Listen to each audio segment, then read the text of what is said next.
Happy New Year sa lahat, sa tanan. First day na my client, first client of this year sa Tubil. Meet up 10:30 morning. Galing pang Paco dito layo. Stop natin. Nabangan ko na lang sa Tubil siya habang traffic pa sa skyway. Kunting ada very Lord ng kliyente in a positive way. At praying, hoping na positive din ang outcome, diba? Para positive din talaga ang year. Habang naglalakad ako dyan, pasakay ng jeep papuntang BF, daan tayo sa footbridge ng Lopez. Maluwag naman daanan. Sabado, no? Sinuwarin ko rin. Maluwag sa baba. Sakay tayo ng jeep. Right to right.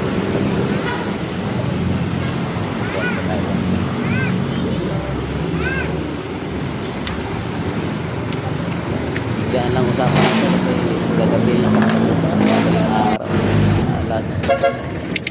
Alas 2 ng madaling araw kanina. Bigla nag-inquire ng text. Since may mga number naman ako sa Discord ng mga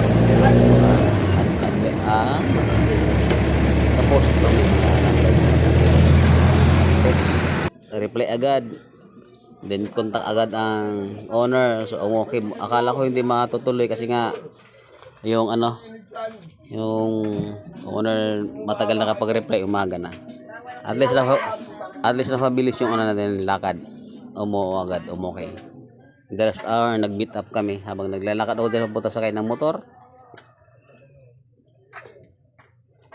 BF Homes na intersection. Papuntang 7-Eleven din. Intersection lang terminal. Ito na siya, nag-meet na kami. Papark siya lang sa madam. Maglulo lang ko ng kamera. Kasi pag nag-uusap kami, hindi ko nakapokus. Ayan si madam. Pochi ma'am, dahil mo ganito din.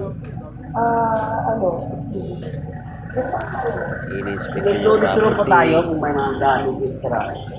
Talagang kung titira ka sa isang bahay, kailangan alam mo lahat. Paano bayaran, rules and policies. So yun. Tapos na. Dito patapos na kami yan. Umalis na rin siya. Ito pa uwi na rin ako. Client ng buong loob. Tapos Monday malalaman natin pag pumayag yung lalaki asawa. Nagapako, malayo pa pala. Pako, Maynila. At least first client of the year, positive naman. Okay na yan, di ba? Sus ko, konti lang sila, titira, 4 lang yata, pati katulong. Sakto lang sa kanila yung laki ng property.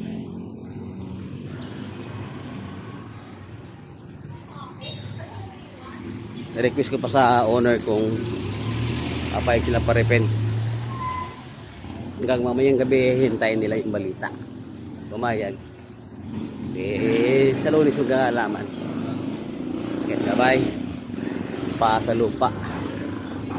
Mata sa langit.